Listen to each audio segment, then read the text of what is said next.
What's up guys, Everything Apple Pro here, and we're moving very close to the iPhone 8, just a few months away to get that goodness in our hands. Unfortunately, there have been several developments that are bad. Honestly, we've been hearing really good things about the iPhone 8, and now to hear something negative so close to launch, it just sucks. So in this video, let's go ahead and discuss all of the latest leaks, rumors, everything in between, and the bad news. So I'm going to start with the first one, and that's that the design may not be what we wanted. Unfortunately, with all of the talk about the updated design, the huge display covering the whole entire surface area of the phone might not actually be happening. So Thyis actually leaked these new images from his Twitter showcasing several different models. So hey buddy, oh my gosh. Cat break, whoops. This guy just needs some love. So we showcased several images of an alternate iPhone 8 design, which may actually happen. We've seen these in the past with the iPhone 8 clones. Unfortunately, there has been so much information with these designs. He just leaked new schematics, new 3D models in a rendering program, and it's all leading up to a design that's more boring, more dull, and unlike anything that we talked about earlier. So this is a possibility of something that could happen. Just want to prepare you guys for that. And at that very same time, Leaks did provide this video showcasing, as they titled, iPhone 8 hands-on. They didn't give any more info besides that. So again, it showcases a very similar model to what Thyis just showed us with the caption, "Please don't be real." This thing is looking to be what the iPhone 8, an alternate design, could be. We knew that Apple was already testing multiple variants of the iPhone 8. This could just be one of them alongside the more elegant, the beautiful looking one. So this is the ugly version of the iPhone 8 I would hate to see, but could be a possibility. Now, fortunately, Thyis did later tweet saying that this is most likely not the real thing. And I hope to God that what he is saying is true, because that would be a terrible shortcut for Apple to take. Not only would it not embed the Touch ID in the display, it would also make the display a lot uglier and go backwards in design. Instead of being a smooth, rounded, very beautiful looking design, it's now squared and made of metal like the iPhone 7 and earlier models. It was supposed to be all glass. And earlier today, 9to5Mac got their hands on an iPhone 8 model, photos and videos of this device. Now, provided by Shai Mizrahi, I believe that's how you pronounce it, this guy was able to obtain a physical model of the iPhone 8. And I gotta say, this is the most detailed look at it. That's not the real thing that we've seen. So it's got the speaker on the front of the device, very, very tiny cutout there. The display looks great, very smooth, huge display on the front there. On the rear, we've got that vertical camera, stainless steel border, polished, still looks good. I don't prefer it, but I wouldn't mind it if it was the only color option of this device. Overall, matching up to a lot of the rumors we've already heard. Now, the great thing about this model is that it gives us a size comparison with the iPhone 7 Plus, and this thing is absolutely tiny. Like, it seems like it's going to be such a comfortable device just because of how tiny it is, yet retains the massive display of the iPhone 7 Plus. My only concern is that the borders are going to somehow need some sort of palm rejection because there's almost no bezels there. This thing looks beautiful. Thanks to 9to5Mac for sharing this. That's the iPhone 8 hands-on mock-up. And to give you an idea of this very same model in action, Apple iDesigner, who I've been working with for a while now, great concept artist, I've shared a lot of his stuff in here, only keeps getting better. He's released this new concept that I wanted to share with you of the iPhone 8 running iOS 11. So to give you an idea of how this design would work, it would be just like this.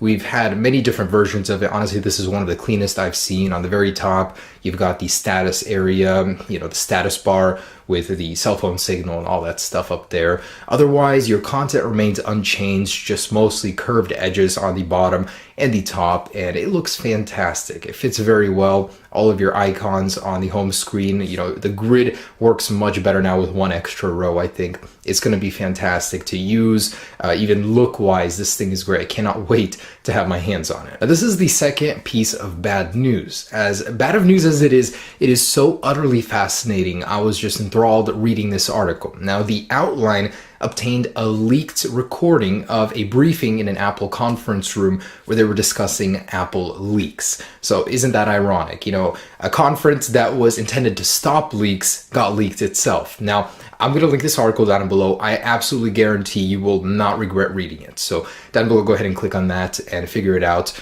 But basically, this goes into detail about an hour-long meeting between a bunch of Apple executives in order for them to stop leaks and how they do it. And it is so fascinating. So to begin, I'm going to start setting the scene here. Apple employs ex-NSA, ex-FBI, ex-Secret Service, ex-military members, employees to track down leakers, to track down anywhere where some information can get leaked. And it goes into detail about how they do it. They don't play a game where they say, oh, it got leaked, whatever, we'll get them next time. Mission failed. We'll get them next time. No. Once a leak happens, it can take up to 5-6 years for them to track down where it came from. And basically, they want to plug every leak, every hole in their entire operation in order for leaks to become less and less and just completely stop. So the videos I'm making detailing these leaks online, are going to become just speculation soon, because Apple is just trying so hard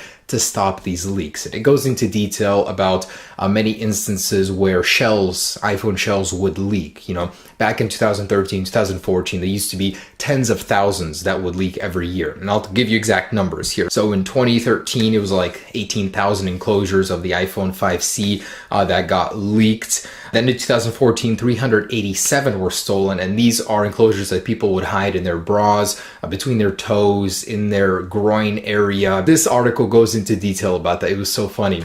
But since Apple has increased their security measures, more metal detectors, that's completely went down. In 2015, it was 57 enclosures, and in 2016, it was just 4 that were stolen. So that's about a 1 in 16 million loss for their enclosures, for these housings of upcoming iPhones.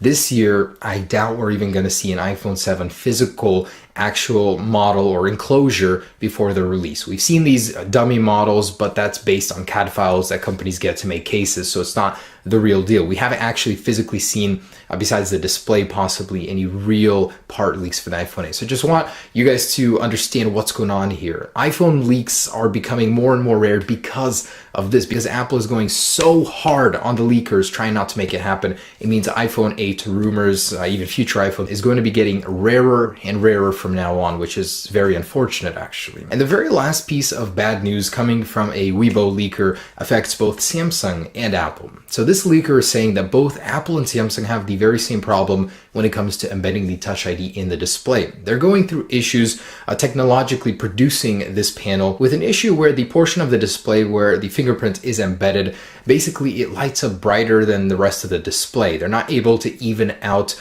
the brilliance, the brightness on the display, and that's causing a holdup in manufacturing, which is ultimately leading the Galaxy Note 8 to not have this feature at all. Now, they went into further detail as to why the Note 8 won't be getting this feature, and basically they're saying Samsung is having a hard time making an integrated color, a chip that's supposed to be opaque, that'll read the surface of your fingerprint. They're not able to blend it seamlessly into the display. So if you look into the glass, you might even be able to see that component there. So they're having issues with brightness and getting that the fingerprint sensor itself to be more opaque, which I'm sure is an issue Apple is also facing. And just so you know, the Note 8 is releasing in August, according to Reuters. They're saying that it's going to be directly competing with the iPhone 7 Plus series with a dual lens camera, slightly larger than 6.2 inches display. It's going to have a curved display, also like the iPhone 8. And of course, they're going to release it right in time for it to get some sales there. Now, bringing some hope into this video, Elixir, which is a case manufacturer, has posted some images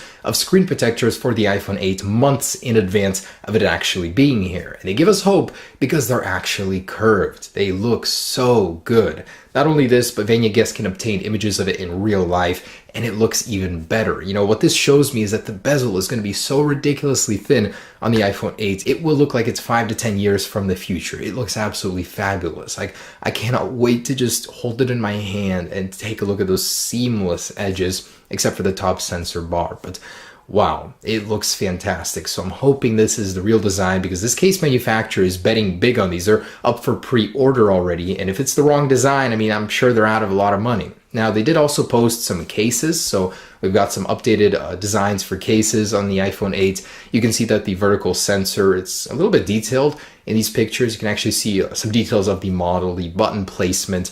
Overall, this is, according to Elixir, the actual design of the iPhone 8, as they're already selling cases for the iPhone 8. Now, Mac Rumors is apparently receiving a lot of visits from devices representing themselves as a possible iPhone 8. So this device has a resolution of 375 by 812 pixels, which obviously is very low resolution. It wouldn't be the real iPhone 8, but it directly translates times 3 to the actual resolution provided by Ming-Chi Kuo early. This could actually be very legit, because this isn't the first time something like this happens to Mac Rumors. Just a few months ago, it was receiving a lot of visits from devices with 834 by 1132 pixel displays, which times 2 translates almost directly to the resolution of the current iPad Pro 10.5. So this has some credibility there. The iPhone 8 is making more and more visits to macrumors.com from Apple's testing site, apparently. Guys, there it is, the latest on the iPhone 8. Some pretty bad news I'm hoping doesn't come true. The design I've grown to love definitely isn't that one with the fingerprint sensor on the back. That's just a lazy attempt Apple should not do.